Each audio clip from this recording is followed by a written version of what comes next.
Ma belle au bois dormant, tu dormiras longtemps. Ma belle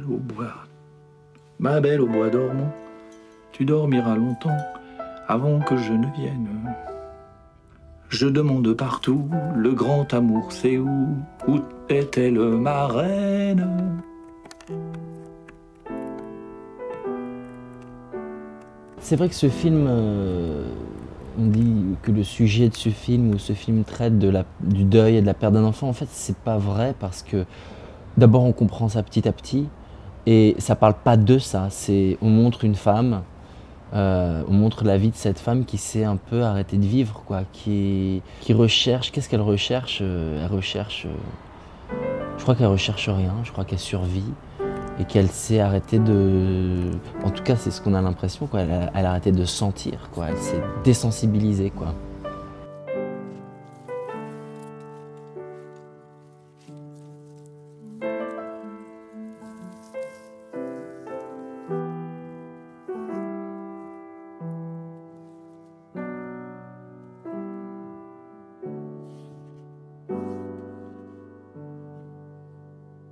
Moi, mon personnage, c'est plutôt l'inverse. Lui, il recherche autre chose, mais il a beaucoup plus de confiance dans la vie, quoi. Beaucoup plus de confiance en lui, beaucoup plus d'instinct, quoi. Il peut se fier à son instinct, à ce qu'il sent, et il sent qu'il y a une histoire possible entre deux. Et elle le nie. C'est même pas qu'elle le nie, je pense, c'est qu'elle le voit pas. C'est qu'elle est glaciale. Bon, allez, c'est fini, là, c'est l'heure. On ferme. Oh Anne, je vous attends là. Pardon? On sort ensemble ce soir. Vous savez pas? Ah non, j'étais pas au courant. Ouais, ok, je sais. Vous êtes prise. Vous avez des rendez-vous, quelque chose de prévu, je sais pas quoi. Enfin, je m'en fous. De toute façon, je m'en fous, on y va. Ah bah justement, ça tombe mal parce que... Ah pardon, mais il y a un truc que je comprends pas. Il faudrait m'expliquer parce que je comprends pas. Pourquoi vous résistez comme ça? C'est débile, je vous plais. Anne, je le sais, je vous plais. Mon personnage, en tout cas, et le personnage de Ria Boukine ne savent pas ce qui est arrivé dans la vie de cette femme. Donc, on ne connaît pas son drame. Et donc, en effet, ses réactions et ses réponses sont glaçantes pour des gens qui sont dans la vie. Mais voilà, elle va se dégivrer petit à petit, quoi. C'est ça que ça raconte, ce film. Vous me plaisez, c'est ça? Bah ouais. Je vous plais beaucoup, même. Ça crève les yeux. Bon, et alors? Et même si c'était vrai... Oh, Raphaël, ramène-moi s'il te plaît. Je dois aller à l'hôpital voir ma mère, elle va super mal, elle est malade, machin. Oh, vas-y, je te jure que c'est vrai, c'est sur ta route, ramène-moi. Anne, tu peux lui dire de me ramener s'il te plaît là?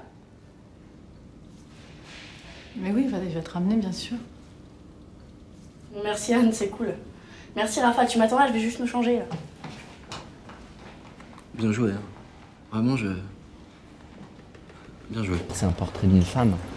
Et le film est indissociable du personnage de Sandrine. Le film est indissociable de Sandrine même. Parce que il y a... je l'ai revu là, je l'ai revu hier d'ailleurs. Je l'ai revu dimanche là au Max Linder. Et j'aime beaucoup l'esthétique du film, la distance qu'il a entre sa caméra et ses personnages. Et il la filme, c'est lui qui le dit, hein, c'est presque un documentaire. Il le filme comme un documentaire. Sandrine avait une grande responsabilité du personnage qu'elle incarnait. Et c'est valable pour nous aussi. Sauf que elle, c'était du non-stop, il n'y a pas une séquence sans elle. Et c'est ça qui est intéressant, je trouve, c'est qu'il filme aussi un acteur qui s'apprivoise son rôle, quoi. Moi, j'aime bien arriver par touche, comme ça. C'est agréable aussi de ne pas être tout le temps de toutes les séquences et de plutôt arriver par touche. Et à chaque scène, c'est une couleur différente du personnage. Chaque scène a un enjeu, a un sens bien particulier. On peut pas vivre comme ça. En disant toujours non à tout, c'est pas possible, c'est pas humain. Vous me reverrez plus. Faut en être sûr. C'est vrai que l'oiseau, il peut avoir tendance à métaphoriser l'enfant. C'est une éruption dans sa vie. Et en fait, ce que j'aime bien, c'est que finalement, c'est cet oiseau qui la rééduque, quoi. Puisque tout d'un coup, elle se retrouve à devoir apprivoiser un être qui débarque. Elle se retrouve à couver, exactement, à couver, à avoir des sentiments pour lui, à se faire du souci pour cet oiseau.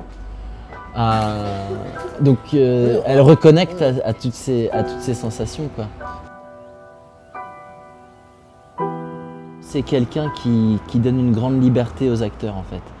Et on est très indépendant dans le plan qu'il crée. Et il nous fait vraiment extrêmement confiance, et je pense que c'est vraiment sa manière de travailler. Donc il est obligé de choisir des acteurs qui soient aussi des gens avec qui il s'entend bien et avec qui il peut vraiment collaborer. Il dit ça quoi, qu'il a besoin de coéquipiers. Et moi, c'est comme ça que je vois ce travail aussi, c'est-à-dire que c'est exactement ça, on est coéquipiers, on est embarqués dans le même bateau, quoi. On défend le même truc. Donc en fait, moi, ça m'allait très bien comme... Enfin voilà, j'ai beaucoup d'affection pour ce gars-là, je le trouve, Yves Comon. Je me demande si c'est pas le plus grand metteur en scène avec qui j'ai tourné.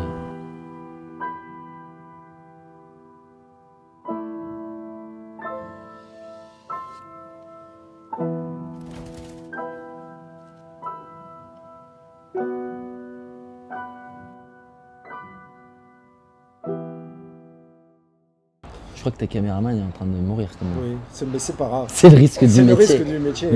Quand on shoot Clément Sibony, on s'expose à beaucoup de choses. À des roquettes. Voilà. Ça va?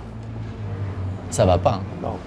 Tu sais, on devrait aller lui chercher un verre d'eau, je pense. Un grog, quelque chose. Tu pleures. Mais là, je crois que c'est pas contagieux, j'espère. C'est la coqueluche, hein, ça.